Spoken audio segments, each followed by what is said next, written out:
O gêmeo que vivia dizendo que o homem esperava no quintal acordou sem conseguir respirar, com os olhos arregalados e a mãozinha apontando para o teto.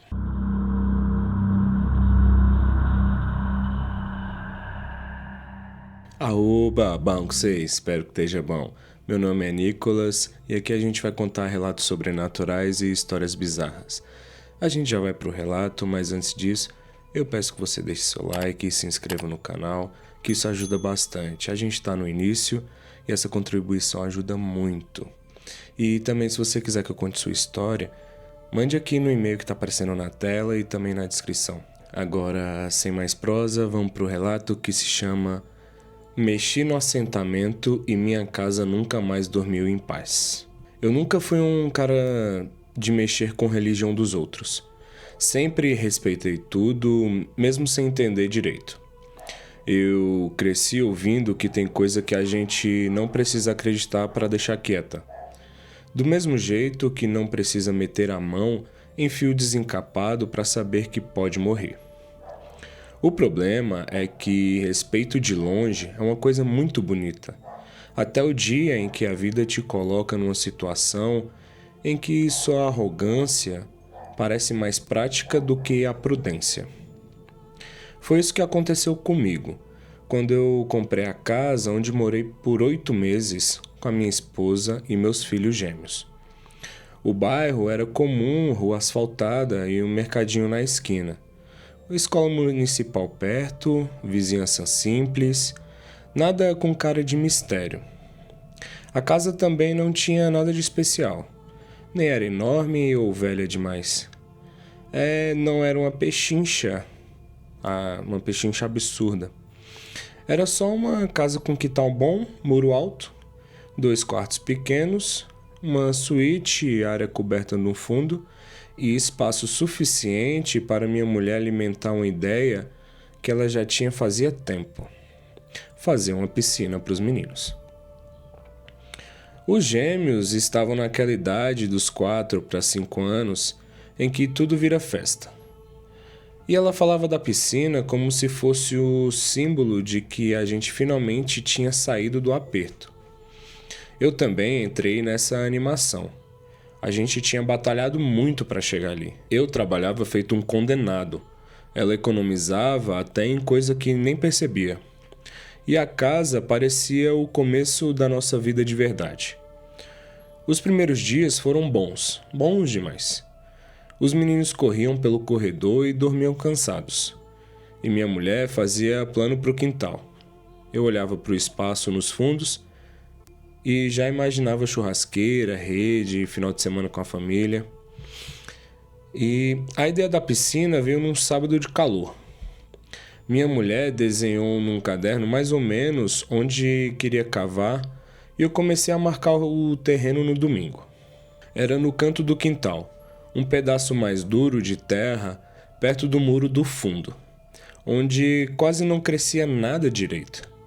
Tinha uma parte ali que sempre parecia mais seca que o resto, mesmo quando chovia. Mas eu não dei importância. Comecei com a enxada, pá e uma marreta pequena porque minha intenção era só abrir e depois chamar alguém para terminar a escavação. Nas primeiras camadas saiu normal: terra vermelha, pedra, raízes e resto de entulho. Só que com menos de 1 metro, a pá bateu num negócio oco, com um som diferente. Saiu um som abafado, como quando você acerta uma caixa enterrada. Achei que fosse resto de cano ou de caixa de gordura desativada. Cavei mais um pouco e encontrei uma espécie de pote de barro envolvido em pano já apodrecido, com um ferrugem de metal por perto e uma coisa que parecia corrente bem fina, toda comida pelo tempo. O barro estava escurecido, grudado de terra, e tinha um cheiro ruim que não era exatamente de podre. Era um cheiro pesado, azedo, como vela velha, bebida virada e coisa abafada por muitos anos. Fiquei olhando aquilo sem entender nada, ajoelhado no buraco, sentindo um desconforto idiota crescer no peito. Minha mulher veio ver e os meninos vieram atrás. E na mesma hora eu mandei eles entrarem. Não porque tivesse entendido o que era, mas porque o ambiente mudou de um jeito muito claro. O quintal estava quente, abafado e de repente pareceu que tinha esfriado só naquele canto. Minha mulher perguntou o que era aquilo e eu respondi brincando que devia ser macumba antiga. Dessas coisas que o antigo dono enterrou. Eu falei rindo no tom de deboche que hoje me dá vergonha de lembrar. Mas ela não riu. Só disse para eu parar, tapar de novo e chamar alguém que entendesse. Ela usou a palavra certa, que eu nunca tinha escutado da boca dela. Disse que era melhor chamar um tata de quimbanda ou pai de santo que soubesse ver aquilo. Eu deveria ter feito isso. Eu deveria ter saído do buraco, lavado a mão e esperado. Mas na minha cabeça aquilo era só um objeto enterrado, coisa de gente morta. E foi aí que eu estraguei tudo. Eu resolvi abrir o pote ali mesmo. Usei a ponta da marreta e forcei a tampa endurecida, quebrando a borda. Na hora subiu um bafo tão forte que eu precisei virar o rosto. Não era cheiro de bicho morto, muito pior, porque parecia mistura de sangue velho com aguardente, terra molhada e fumaça de charuto guardada num lugar sem ar. Dentro tinha restos que eu não soube identificar direito, porque a visão me deu um embaralhamento estranho. Lembro de moeda escura, um pequeno punhal enferrujado, penas coladas em cera, um tecido vermelho e preto, todo empedrado, e ossos pequenos que na hora eu quis acreditar que eram de animal. Tinha também alguma coisa riscada na tampa por dentro. Ou era uma marca feita de forma muito intencional. Um desenho que não parecia enfeite. Quando encostei a mão para tirar uma das coisas, eu senti uma fisgada tão forte no dedo que puxei de volta achando que tinha me cortado. Mas não tinha corte nenhum. O dedo começou a latejar. Minha esposa, da porta da cozinha, gritou para eu parar. E eu, ao invés de ouvir, fiquei irritado, como se aquela cena inteira estivesse me afrontando. Peguei o pano, as correntes, o ferro, fui arrancando tudo do buraco e jogando no chão com uma raiva que não combinava comigo. Eu lembro perfeitamente disso porque esse acesso de raiva foi o primeiro sinal de que alguma coisa já tinha mudado. Eu era um cara que evitava confusão. Naquele dia, eu estava xingando sozinho no quintal, chutando terra, falando alto, sentindo uma pressão no ouvido como se tivesse água presa dentro da cabeça. No fim, juntei tudo numa lona, levei até a calçada do lado de fora e joguei no lixo como se estivesse me livrando de um traste. Depois preenchi o buraco pela metade. Lavei o quintal e entrei em casa com a sensação estranha de ter vencido uma teimosia estúpida. E naquela noite nenhum dos meus filhos dormiu direito. Os meninos sempre dormiram bem. Dormiam juntos, às vezes um chamava pelo outro, mas nada fora do normal. Na primeira noite depois disso, um acordou berrando às 2 da manhã e o outro entrou em crise junto, apontando para o corredor.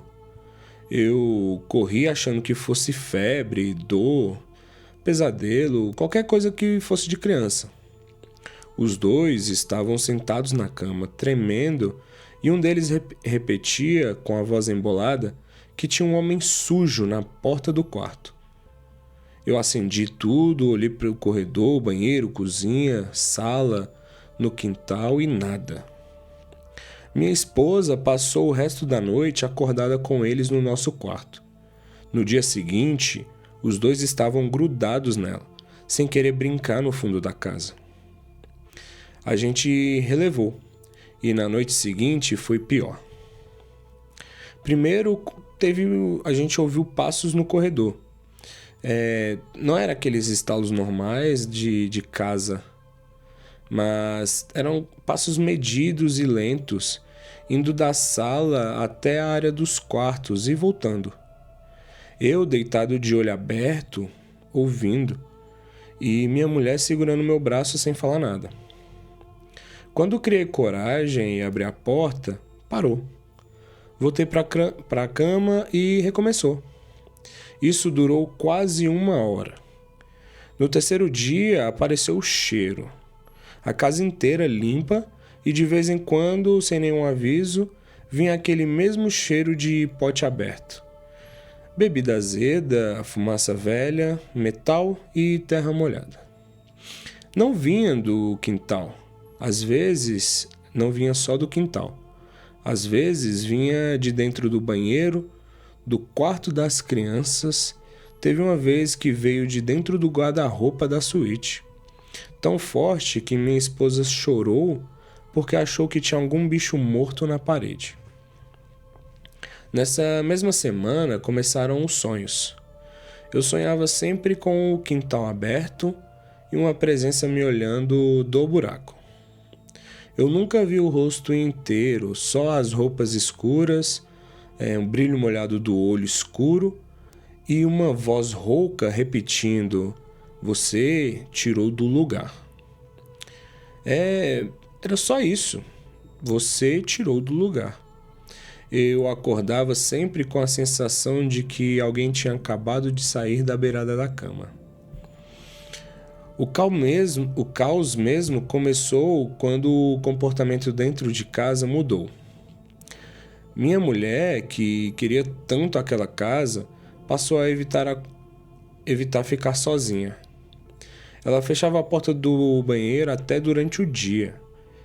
Dizia que ouvia conversa baixa na área de serviço, como se tivesse 2 pessoas cochichando sem formar palavras.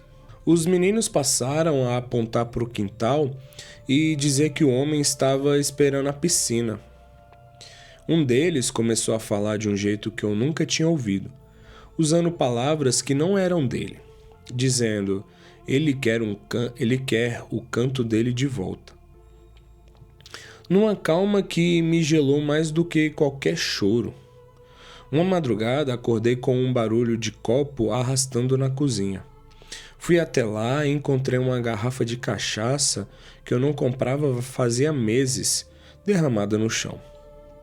Embora eu tivesse certeza de que nem tinha aquilo em casa. Outra vez apareceu terra espalhada do banheiro até a porta dos fundos, como se alguém tivesse entrado com o pé molhado de barro, mas sem marca de sapato, só manchas grossas e escuras que sumiam perto do quintal. Meu filho, mais quieto, começou a ter febre baixa todo fim de tarde, mesmo sem gripe ou infecção, pois não dava nada nos exames. O outro parou de olhar no espelho do corredor porque dizia que o tio feio aparece atrás. E eu fui afundando junto, porque além do medo veio uma irritação sem controle. Passei a explodir por qualquer coisa, gritava com a minha mulher, perdia a paciência com as crianças, até bebia escondido para tentar dormir. E no trabalho fui chamado a atenção porque cheguei 2 vezes com o uniforme muito amarrotado e o olho vermelho. Uma noite, voltando do serviço, eu parei o carro antes da garagem porque vi com toda clareza alguém em pé no quintal, perto do lugar onde seria a piscina. E não era, eu tinha certeza que não era planta ou alguma sombra feita pelo farol. Era a silhueta de um homem parado, meio curvado, com a roupa escura, como se estivesse me esperando. Eu buzinei e abri o portão bem rápido. Quando entrei, não vi mais nada. Só que meus filhos, vendo da janela, começaram a gritar lá de dentro antes mesmo de eu entrar. Eles tinham visto também. Foi aí que minha esposa perdeu a paciência comigo e falou de um jeito que eu não tinha visto. Disse que aquilo tinha começado no dia em que eu botei a mão onde não deveria, que eu estava insistindo em chamar de coincidência uma coisa que tinha cara, cheiro e peso de aviso. Ela ligou para uma prima distante que frequentava o terreiro. E no mesmo dia essa prima foi lá. Ela mal entrou no quintal e travou. Não fez teatro, nem fingiu incorporação. Ela empalideceu. Olhou para o fundo da casa e perguntou quem tinha mexido no assentamento. Quando eu disse que fui eu, ela me olhou com uma mistura de pena e raiva, que eu não esqueço mais. Falou que ela não ia tocar naquilo porque não era coisa que ela poderia resolver e que eu precisava procurar um tata. Alguém sério, antigo e que entendesse fundamento e soubesse o que tinha sido quebrado ali. Segundo ela, não era encosto, nem uma penada vagando à toa. Era uma coisa assentada, firmada, colocada com um propósito, num ponto da casa que tinha uma função. Talvez uma proteção antiga, um guarda, talvez outra coisa mais pesada. O problema, segundo ela, era que eu não só desenterrei, eu violei, expus e dispersei. Ainda joguei parte no lixo. Fui completamente desrespeitoso. Ela disse: "Você desorganizou uma força e abriu sua casa no pior sentido possível." Eu queria uma explicação menos humilhante e mais racional. Mas a verdade é que eu já não tinha estrutura para fingir que aquilo era imaginação. Naquela mesma noite, enquanto eu ligava atrás de indicação, o gêmeo que vivia dizendo que o homem esperava no quintal acordou sem conseguir respirar, com os olhos arregalados e a mãozinha apontando para o teto, como se estivesse vendo alguém em cima dele. A gente correu para o hospital e estava tudo normal, saturação, pulmão limpo, tudo normal. No caminho de volta, já perto de casa, eu vi pelo retrovisor uma sombra sentada no banco de trás, entre as cadeirinhas. Foi muito rápido, 1 segundo ou talvez menos, mas eu quase joguei o carro no meio-fio. Encontrei um tata depois de um tempo, e ele aceitou ir na manhã seguinte da ligação. Era um homem mais velho, fala baixa, com roupa simples, sem qualquer vontade de impressionar ninguém. Ele entrou na casa como quem entra num lugar onde já sabe que vai encontrar confusão. Pediu para ver o quintal primeiro. Ficou um tempo calado perto do fundo. Ele respirava pelo nariz, olhando o chão remexido. Acho que respirando pelo nariz deveria ser uma respiração mais pesada, né? Os cascos de barro que eu tinha deixado num canto e depois perguntou com exatidão coisas que ninguém tinha contado para ele. Se tinha aparecido o cheiro de bebida e terra, se criança estava vendo um homem no corredor, se eu vinha sonhando com cobrança e se a casa ficava mais pesada depois das 6 da tarde. Aquilo me desmontou. Ele não me tratou como um maldito, nem como vítima inocente. Disse a frase mais justa e mais dura que eu ouvi nessa história inteira. O problema não foi a casa. O problema foi o desrespeito. Depois explicou que aquele tipo de assentamento não era enfeite enterrado e nem trabalho perdido. Tinha fundamento, dono espiritual, ponto e função. Talvez estivesse ali desde antes de a casa existir. O terreno pode ter outra história ou alguém manteve aquilo por anos e com o tempo a memória humana sumiu, mas o assentamento continuou no lugar dele, cumprindo o que lhe cabia. Quando eu violentei aquilo, quebrei o equilíbrio e levei o resto para dentro de casa. Ele disse que dava para tentar fechar o que foi aberto e acalmar o que estava cobrando, mas não podia prometer permanência. Dependia do estado da casa, da aceitação da força que eu desrespeitei e do tamanho do estrago feito quando eu espalhei aquilo no lixo e na terra.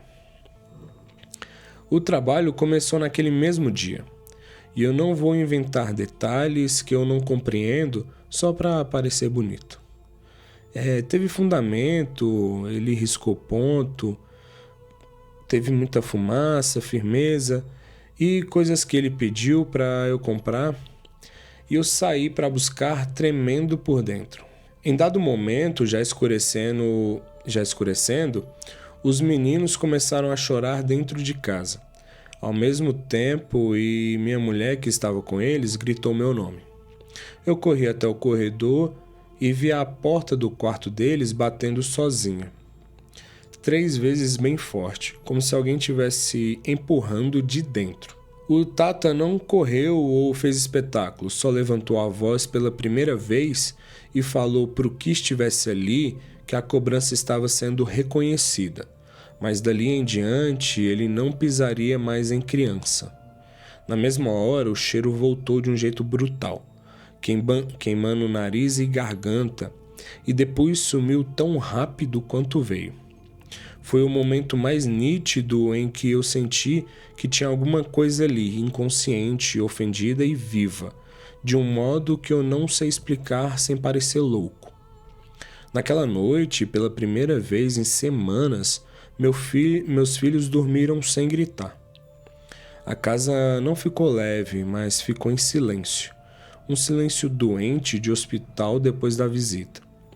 No dia seguinte, o Tata voltou e terminou o que precisava terminar. Depois chamou eu e minha esposa na cozinha e falou com toda clareza que a gente precisava sair dali. Era uma orientação. Disse que dava para assegurar que ele tinha fechado a porta que eu abri e reorganizado o que foi possível, mas que a nossa permanência, era outra coisa. Segundo ele, o lugar tinha uma história espiritual antiga demais e um fundamento violado que não aceitava mais a nossa convivência.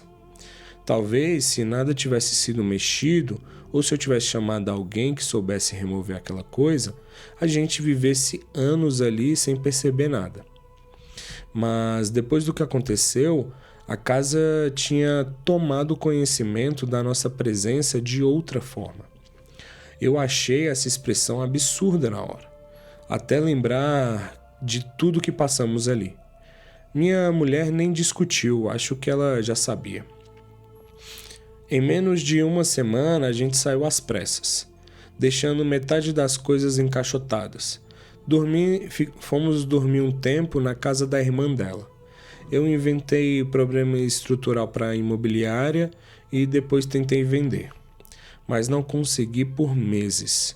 Teve visita que desistiu porque sentiu cheiro ruim no quintal, e corretor que me ligou perguntando se alguém tinha enterrado animal no fundo. A casa acabou sendo repassada depois por menos do que eu paguei. E até hoje eu não sei se devia ter contado tudo ou se ninguém acreditaria. Só sei que antes da entrega das chaves, fui lá uma última vez buscar uma caixa que tinha ficado no armário do corredor. O quintal estava quieto. O buraco já não existia, a terra parecia normal. Mesmo assim, quando passei pela porta da cozinha, ouvi atrás de mim, bem baixo, a mesma voz do sonho, rouca e sem pressa, como se tivesse encostado no meu ouvido. Agora você aprendeu. Aprendi mesmo, mas do jeito mais caro. Meu casamento quase não resistiu àquele período porque eu virei outra pessoa dentro daquela casa. Um dos meus filhos ainda teve pesadelo por meses e até hoje, já maiorzinho, evita dormir em quarto com janela para o quintal. Eu precisei de remédio para ansiedade por um tempo e nunca mais zombei de nada de religião. Essas coisas, firmeza, ponto ou qualquer coisa que alguém colocou no chão com propósito. E também nunca mais repeti a estupidez de chamar de coisa do mal, o que eu não entendia. O que aconteceu comigo não foi castigo teatral e nem lenda inventada para assustar a gente ignorante. Foi consequência. Eu mexi sem licença e sem conhecimento. numa coisa que tinha dono e função. A casa não começou a apodrecer porque uma religião era sombria demais. A minha vida desandou porque eu tratei com arrogância aquilo que exigia respeito. Tem gente que ouve esse relato e pergunta se eu voltaria lá hoje. Não volto. Nem de dia, nem acompanhado. E a piscina que minha mulher queria, eu mandei fazer anos depois em outra casa, num outro bairro, num quintal limpo. Antes da obra começar, a primeira coisa que eu fiz foi chamar alguém que entendesse do terreno. Pode parecer exagero para quem nunca passou por isso, mas para mim exagero foi achar que minha pá e minha marreta sabiam mais do que um fundamento enterrado em silêncio que havia não sei quantos anos. Rapaz, vou te contar uma coisa. Realmente, você mexer em coisa que você não conhece, desrespeitar trabalhos porque não é sua religião, é perigoso. Aqui, eu acho que quem passou mais perigo foram os seus filhos, né? Os gêmeos, foi parar no hospital e o médico não sabia o que era. Perigoso. Então, ele aprendeu e a gente aqui aprende também a não mexer nas coisas que a gente não tem conhecimento, né? O relato acaba por aqui. Deixe sua opinião sobre esse relato nos comentários e nos vemos no próximo. Valeu!